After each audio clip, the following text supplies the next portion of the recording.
So our last presenter in this session is Kimberly. The raspberry is all I'm going to call him. She'll say her last name, but it means the raspberry in French, and so she said I could introduce her like that. Hello, everybody. Good afternoon. I'm going to talk about some of the innovative solutions that some of us are probably already employing on some of our project sites when we're looking at field studies, when we're trying to determine species biodiversity, or trying to understand presence or absence, or trying to design alignments for some of our transportation studies. There are lots of different innovations that are happening right now. We're in a techno-ecology is the new kind of catchword that we're calling it. There are some things that we are currently employing, so things like camera traps. We're using a lot of new innovations, but there are factors that drive these changes, things that we're kind of doing because we have to, either because of policy changes, because of species, habitat changes, climate change that are changing the way that species use different habitats. And these are new tools in our toolbox as ecologists, biologists, and planners to help us design and facilitate some of the field studies that we're employing to help us make better decisions when we're talking about wildlife crossing structures or alternative designs. Another big factor for this is what are the innovation drivers? Those are things that we have to ask ourselves. So, like for example, in a lot of stuff we do, we're using a lot of methodologies. Sometimes they're outdated, or these guidance documents. We are learning new things every day, especially with species habitats and species preferences with regards to timing windows. These things can be challenging as biologists to try to quickly adapt to those. And that's where some of these new innovative tools will be able to help us do that. The other component is project planning and project design. A lot of it has to do with our stakeholders, our consultants, our agency reviews, and our collaborators. So just a couple of these ones I'm going to briefly kind of touch on. We've all been, using UAVs or drones, but did you know you can use UAVs now to what we call swarms? They're automated, so they can automatically go out using technologies such as what we use with bats and how they navigate through a forest to collect insects, to collect soil, to collect DNA. We can use these tools in our toolbox, and they're advancing all the time. Other components are trained detector dogs. So we use them on a lot of projects with regards to cadaver dogs, so doing archaeological. But there are studies now that are using detection dogs to, especially there's been some stuff done out in Alaska to find bat maternity roosts using dogs, going up into the mountains, being able to find where these roosts are. So we're changing some of the ways that we've used some of our existing technologies and kind of upping it a level, kind of giving us more of that, a technical advantage. Other components are camera traps. We've all used wildlife camera traps, but that's evolving. We can use AI now. We can use automated camera traps where you set it out on a wildlife crossing and you don't necessarily have to have it on a tree. And the wildlife doesn't have to necessarily pass in front of that camera trap anymore.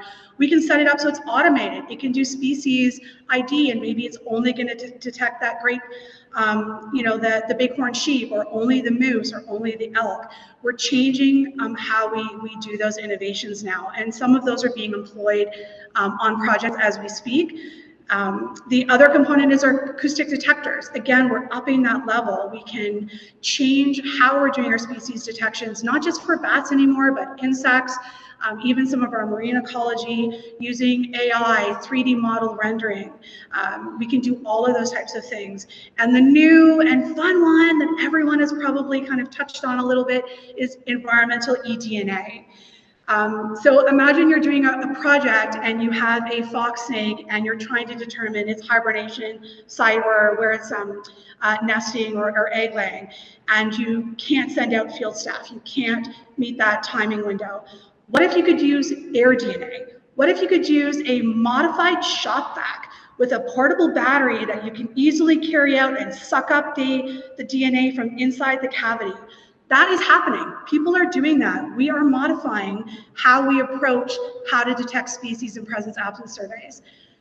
And I like this video because when a lot of people say it's really easy to find snakes, can you imagine if you're trying to determine where a snake is nesting or laying its egg, and you only have a split second to do that? This is a fox snake. This was in a tree, and this was where it was laying its eggs. And that's in Ontario, where a lot of our fox snakes are. I think there's some in Michigan as well. They love to use trees, and they like to climb things.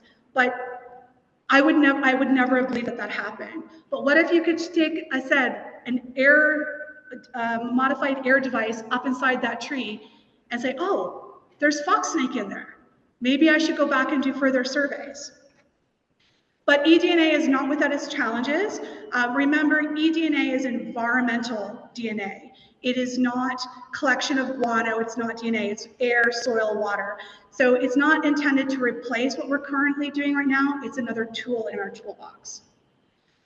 So I like to kind of take a step back and think about when we're looking at these innovations, we're looking at these fun new tools as biologists to play with, we really have to ask ourselves, are we creating that robust, high quality, and meaningful data? And yes, we can do that with those technologies. We can bridge that divide through collaboration, and I think collaboration is the key. All of these new fun things that we're doing with technologies require us to make that change, require us to step out of our comfort zone, require us to ask the question with our department and state officials to say, can we try this? Can we do this? But don't panic. There's a lot of stuff out there. We're navigating this. We can navigate it together. But we need to work together as biologists with our engineers, with our planners, with our state officials to make some of these technologies happen.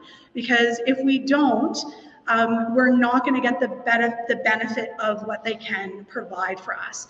And similar to a presentation that I attended, or the keynote speaker from this morning that talked about those autonomous cars, right?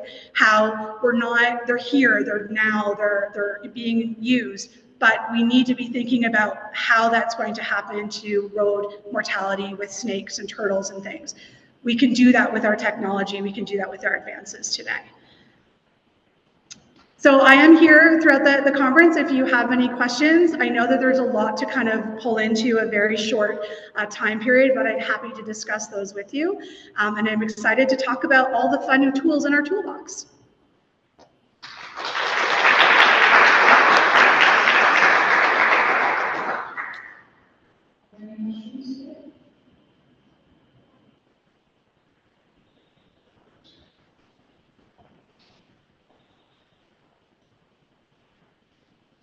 Great presentation. Thank you for also ending up with long time. So one of the things that you make a lot of people shy from innovation and new technology. One, you touched on it, which is cost. And one of the things that we as a planners and biologists and scientists haven't done is to promote the benefit. And so if you'd like to talk a little bit about the benefit on this, because you mentioned eDNA. My first time hearing eDNA was frogs, because I did an irrigation of frogs and some money, which is about $770,000, supposed to be eDNA. But my deputy didn't understand it until I explained it. And it became something that we have to focus on. So if you talk about the benefits, whether it's a question or comment, it's up to you. Thank you. That's a very good point.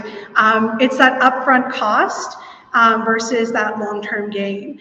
And using your example with the frogs, for example, to send out quality, experienced staff to go do the surveys, to meet the right timing window. And as climate shifts, species are shifting how they react to weather. And for example, in Ontario, we had frogs starting to breed and call in March. Our guidance protocols say that you're not supposed to start any of your surveys until April. So if we've got breeding in March, and it's a very short window for some frogs, especially the male frogs, in terms of calling, but the guidance protocols say you're not supposed to start till April.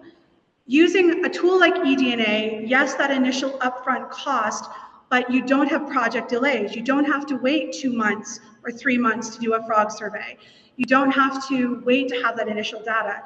You can, do a dip sample in a vernal pool. You could do a dip sample or a soil sample to see if there are biomarkers of that particular species there, to at least help your designers and planners understand that, yes, we have an endangered frog, or yes, we have frog habitat here. It helps from that cost perspective.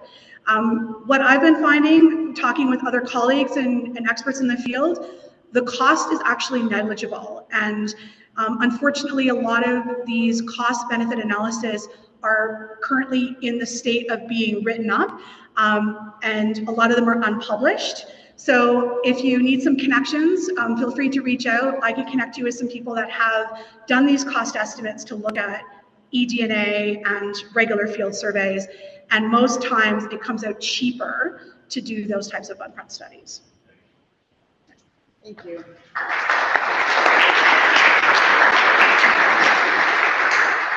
Thank you. That ends our session. There's a couple speakers if you want to stick around and ask them questions, and we'll give you back a few minutes. Thank you.